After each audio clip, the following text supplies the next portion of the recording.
Hi, everybody. Hello, hello. So Robert Stutz says, I ordered a copy of Smur Comics for Quinn Mitchell, the precocious teen political guy from New Hampshire that you had on your show. That is awesome. That is awesome. What a perfect gift. Yeah, I remember him. I remember him. I'm sure that he will love receiving that gift. Um, CKC is here. Kate Kelly is here. Hamilton White is here. Jamal is here. Jamal, Merry Christmas to you. Tammy Moran. The gang is all here. Merry Christmas, everybody. Merry Christmas. Have you yet received a ridiculous gift? Would you like to see mine? My ridiculous gift? Yes? Okay, here we go. For those of us of a certain age, you'll love it.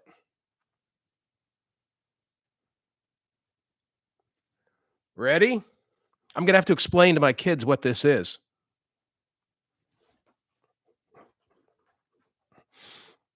I'm going to stand up so you see.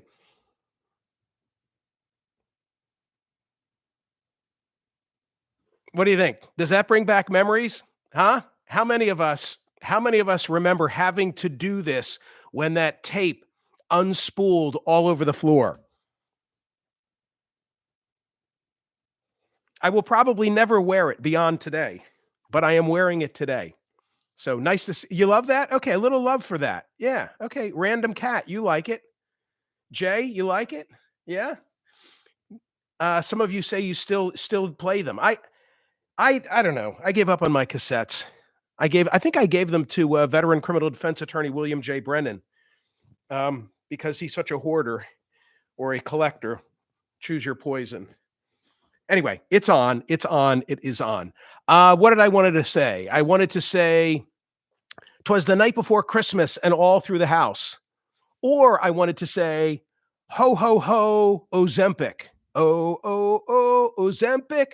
We'll get to that in a moment.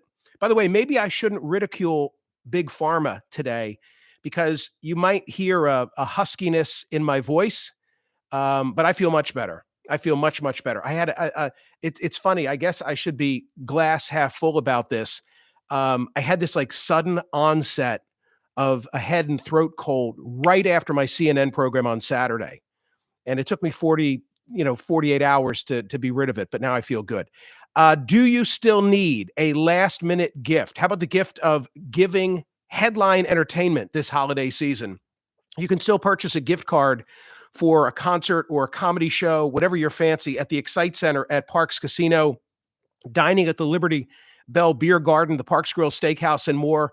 Parks Casino, my casino of choice. Thank you, Parks, for sponsoring our YouTube conversations all year long. I really appreciate it. Pennsylvania's #1 casino, right in the Philly burbs, with so much great entertainment upcoming in 2025. Larry the Cable Guy is coming. Comedian Ron White, a second show has been added. SNL's Colin Jost returning for 2 nights. I told you the other night on SNL, he was hysterical at the expense of his wife, Scarlett Johansson. He did the same thing when I saw him at Parks. The reggae sounds of Shaggy are coming. Richard Kind from Curb, Jerry Cantrell from Alice in Chains, Michael Carbonaro, the magician, country star Lee Brice. I mean, whatever the type of entertainment you're looking for or the recipient of your gift is looking for, they've got it. ParksCasino.com. Buy tickets for all shows. Parks Casino, this is how you win. You've got to be 21. Gambling problem, call 1-800-GAMBLER. Speaking of Parks, you know that I did that one-off, which was Stories, Cigars, and Smerconish. Or maybe it was Smerconish, Cigars, and Stories. I don't know, but it was alliteration night. And we recorded it.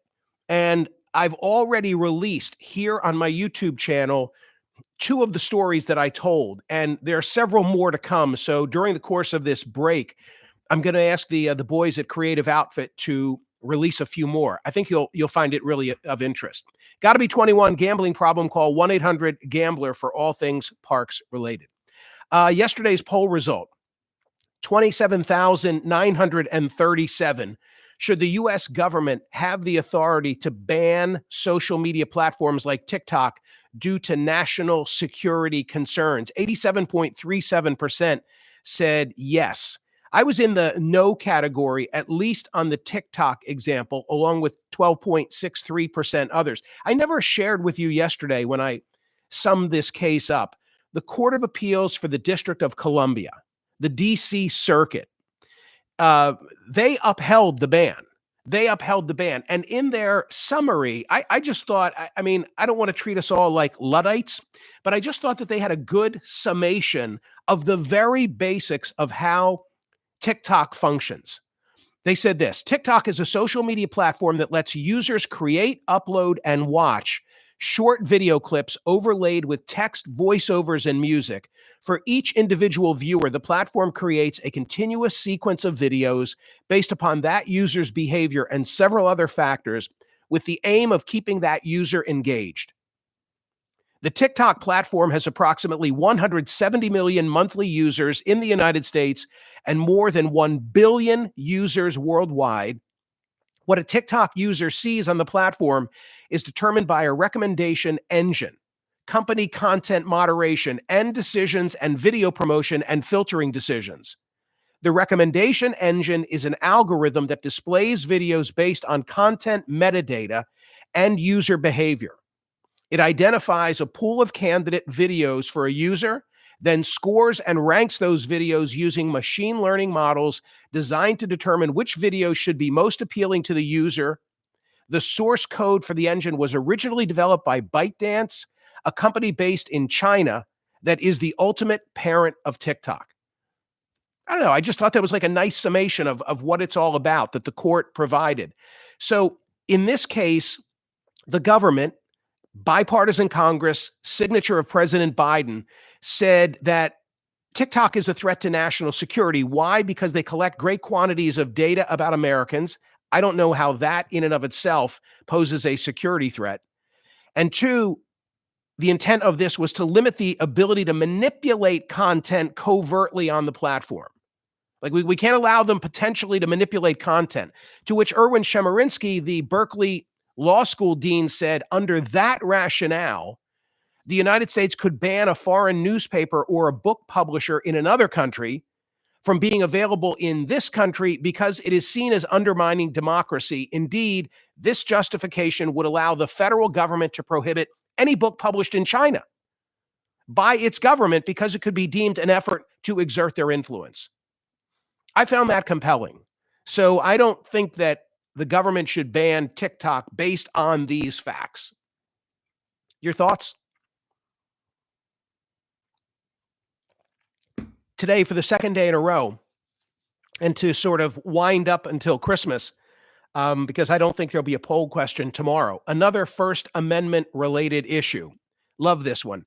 Do you agree with Robert F. Kennedy Jr.? See, I'm forcing you to have to agree with Bobby in this case, because I think a majority is of this opinion. But I am deliberately couching it as, do you agree with Robert F. Kennedy Jr. that televised pharmaceutical ads should be banned? That is the issue. From the New York Times. Since the late 1990s, drug companies have spent tens of billions of dollars on television ads, drumming up demand for their products with cheerful jingles and scenes of dancing patients. Now, some people up for top jobs in the incoming Trump administration are attacking such ads, setting up a clash with a powerful industry that has long had the courts on its side. Robert F. Kennedy Jr., President-elect Trump's choice for health secretary, is a longtime critic of pharmaceutical advertising on TV, arguing that it leads broadcasters to more favorable coverage of the industry, does not improve Americans' health. He's repeatedly and enthusiastically called for a ban on such ads. Elon Musk agrees with him. Now, what's the argument that says, no, wait, these ads are a good thing? I guess the argument is that they are educational, that they spur conversation between provider, physician, and patient. You see something on TV, you question your doctor about it, it makes you realize you have a condition that this medication is being prescribed for that is untreated, and now you become more active as a protector of your own health. I'm winging it here. I'm spitballing it here, okay? Brendan Carr, Trump's pick to lead the Federal Communications Commission, said that his agency would enforce any ban that is enacted. Though it's not clear how such a ban would happen, Kennedy has called for an executive order. Any attempt would face an uphill battle. Efforts to modestly restrict drug ads have repeatedly been defeated, often on First Amendment grounds. Do you know, maybe you do know this already, I did not recognize how unique we are relative to pharmaceutical advertising. We stand alone. The U.S. and if you know, you can say I don't care, but think about this. You fill in the sentence. The U.S. and blank are the only countries that allow direct to consumer advertising of prescription drugs. Most other countries ban this practice due to concerns about over medication and inappropriate use. Any guesses? Let me just take a peek at your comments. Somebody? Anybody? Drew Zimmerman. Did you cheat, Drew? Drew correctly says New Zealand. Nancy Lawrence, England. No, it's New Zealand. Canada says Robin Eaton Novak. Well, I appreciate the fact that you didn't look it up. Tammy, did you look it up? Drew did not look it up. Okay. All right. Drew, you're our Christmas Eve winner. You are a Christmas Eve winner. Thank you for all of that. Yeah. So it's kind of interesting. I mean, it's a conversation we could be having about alcohol in the U.S. advertising, not banned, but is subject to self-regulation by the industry, and the FTC cannot target underage audiences or make misleading claims about health benefits. Of course, tobacco. You think about, some of the sort of the sin industry, tobacco ads for, we're heavily restricted under the federal cigarette labeling something or other. Ads for cigarettes, smokeless tobacco, little cigars banned on television, radio, and digital platforms. Packaging and advertising have to carry prominent health warnings, but many countries around the globe are even more strict than we are. The European Union prohibits cross-border tobacco advertising in media such as TV, radio, and online.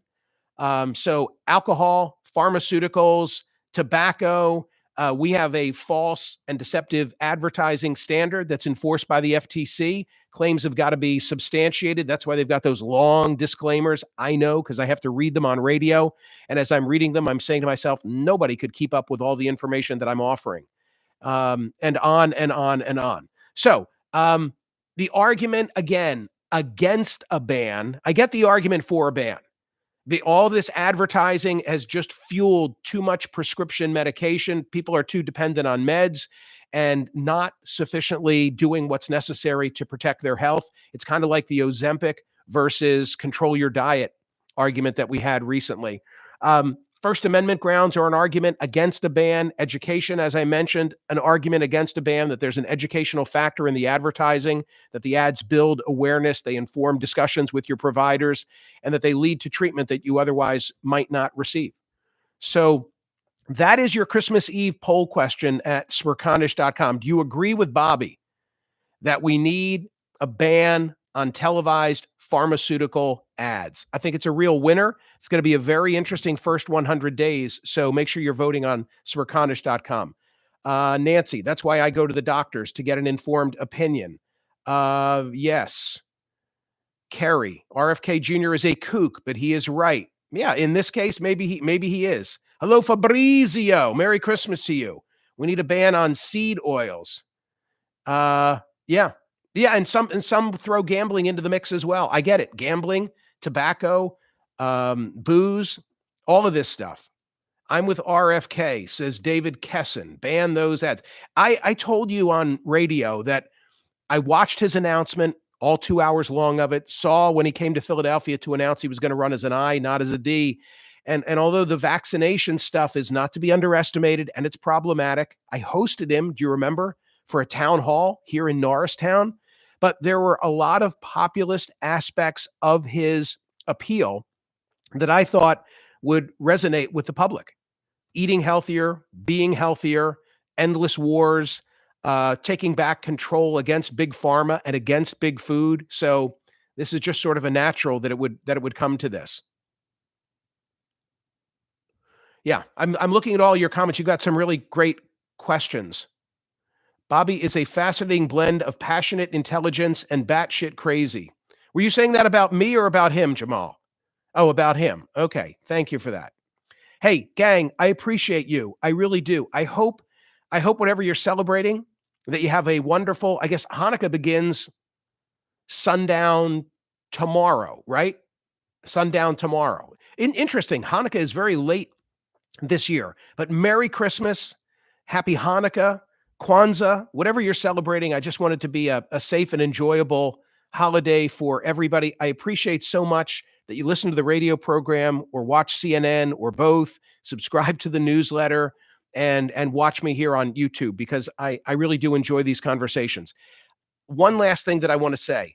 I hope that uh, I hope that you, if you ordered, have received your copy of Smur Comics. I really do. The books are being truly universally praised. Everybody loves the quality. And mostly what I'm hearing from friends of mine who bought books is they're saying to me, I can't believe this book was only 50 bucks. Because and I say to them, we really didn't know when we were speccing it out just how it would all turn out. It's not like we could generate it and then say, oh, what's it worth? And they say that because of the heft of it, because of the thickness of the pages, because of the quality of the images. I mean, it is first class. It is really first class. And I can't take much credit for that. That's Bob Terzak, who was the printer at Brilliant, and the designer, Alex Camlin. There's such great detail in the book. And I remember saying when my friend Buzz Teacher said to me, "You need a designer for this." I said, "A designer? It's just going to be a book of cartoons. Design what?" Thank goodness Buzz made that recommendation, and I listened to him because it's Alex who really laid out with precision all the really cool stuff. Bill Snyder, we are enjoying the book quality. Robert Stutz, got my books in time to reship. Okay, well, that's awesome. That is awesome. Jamal thanks me for donating everything to CCTC. 2 bills, 200 grand because of all of you. You haven't opened it yet. You're saving it for tomorrow. Okay, I get that. I get that. Yeah. Yeah, I mean, because it is the sort of thing, when I had my copy, I didn't immediately open it. I wanted to wait until I had a quiet opportunity to go through, look at the pages, read the bios, and just relive each of those funny, funny moments. So, and it is the greatest of cause. Opening yours at midnight, Random Cat. That's a cool thing. Yeah, yeah. 2 really large. Yeah, this time I meant it. This time I meant it. Okay. My plan is to be back here with a poll question on Thursday. I'll join you live on Thursday. That is my plan. Enjoy Christmas. Special newsletter coming out tomorrow. It's kind of funny, so that we can give Maya a break tomorrow and not have to worry about all my links and so forth. Dr. Maz is in for me on Thursday and Friday, and Danny Savalos is back on Monday. Okay. Merry Christmas. Merry Christmas, everybody. I'll see you.